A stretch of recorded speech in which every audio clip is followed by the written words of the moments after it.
Hello everyone, and welcome back to my channel.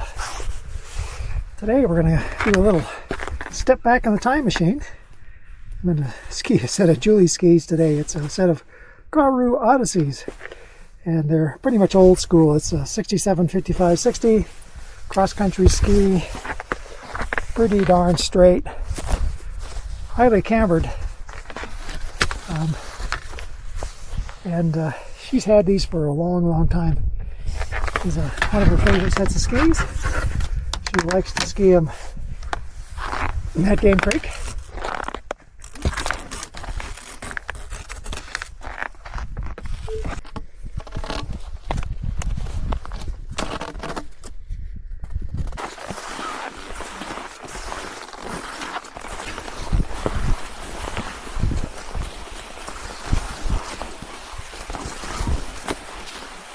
These are going to be good and fast today.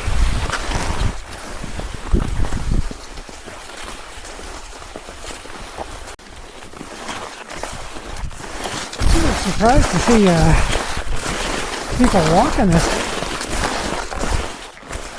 These skis are really nice and fast on the track. But they're pretty narrow. They probably won't stay on top here.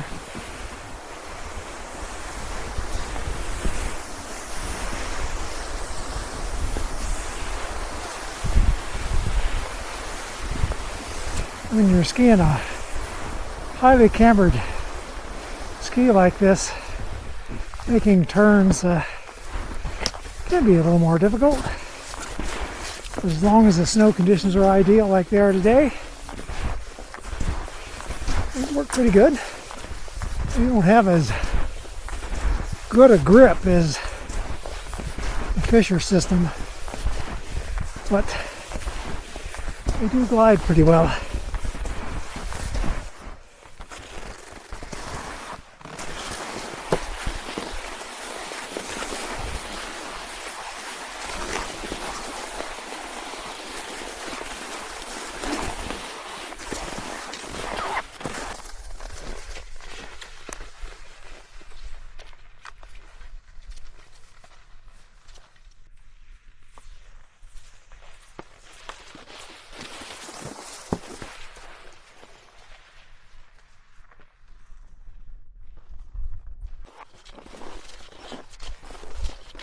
Tell the world about your skis here.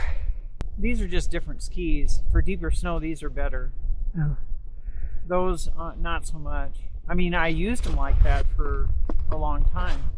Now I use them mainly for when I really need a lot of control. Skiing in the track, because they're narrow enough to fit in the track, right? Right. Yeah. But some of the areas where it's steeper and people have, there's a lot of animals and stuff on the trail. You know, dogs on leashes and dogs loose. Then I have to have a lot more control so I can react to that real quickly. Yeah. I use those skis. And the wider your ski goes, the harder it is to do an effective snowplow on when it's icy. And so if you're on a big, fat, wide ski, especially if you have softer boots, it's hard to but I won't say anything bad about these skis that I'm wearing now, because they're great for deep snow. You know, one of the advantages of a wider ski like the 88 is that when you're on a trail that isn't consistent, like here, there's a lot of people who have been walking in this trail, and so it's not completely flat. And having a wider ski gives you, better stability. Your ski doesn't go back and forth all that much. It lays pretty flat. Plus, when you're off the trail, the wider skis give you a little better flotation. Yep. They're heavier, but there's a lot to be said. Yeah. For these skis. I love these skis for backcountry skiing, but they have their own use. Yep. I don't ski them as much as I used to. I ski them every once in a while. They're still nice skis. This was the very first set of traction pattern or wax the skis, people like to call them, that we ever bought.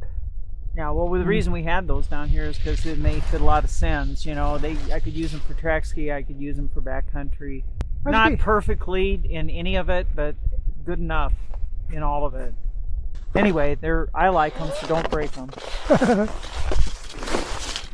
The people would normally say if you break them, you buy them. Unfortunately, we wouldn't be able to find these skis except maybe in the used market, and then there wouldn't be any in the kind of condition these are in. Let's take them off into the soft snow and maybe do a turn or two if we can. See the crust, you hear the crust underneath.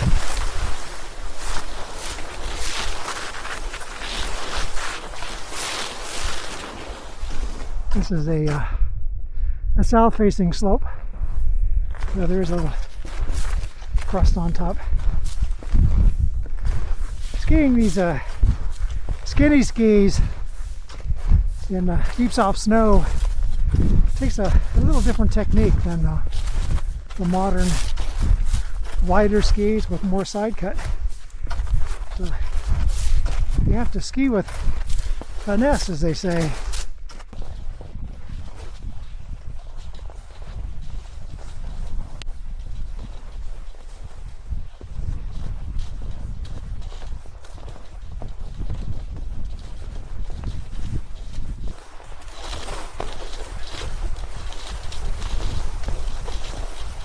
We're going to get down here a little ways, and then we're going to ski the slope off to our left.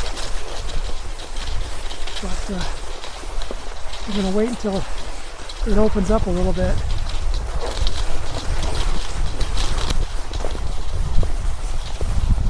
So we're going to veer off right here. This is a 20-degree slope.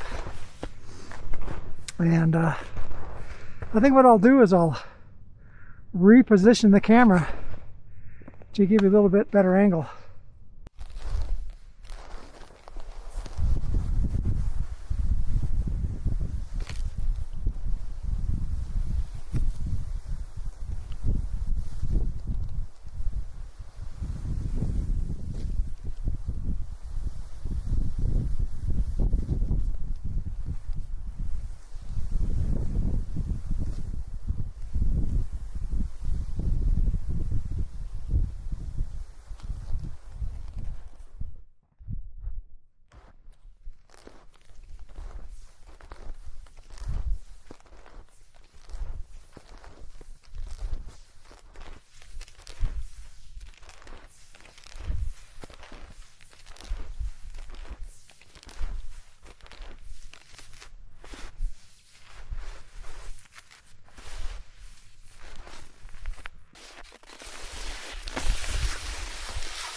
Must have been a lot of fun today skiing on Julie's Karhu Odyssey skis.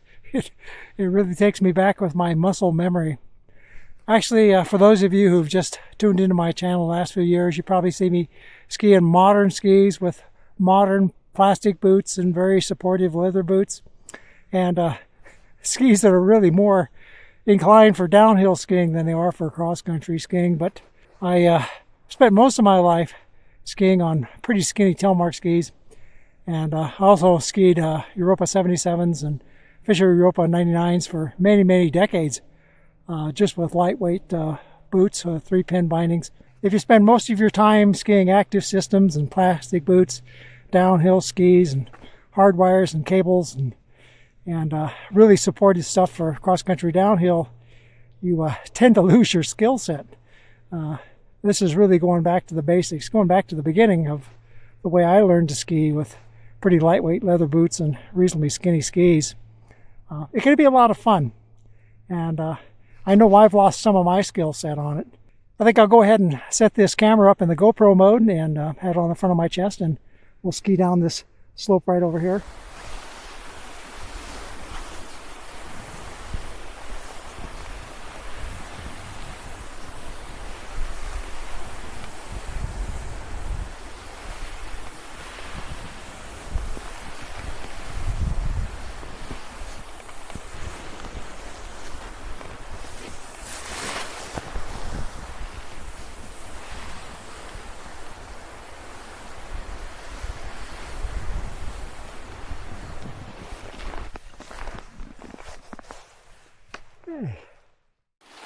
Well, I hope you enjoyed this video. If you have, be sure to give me a thumbs up.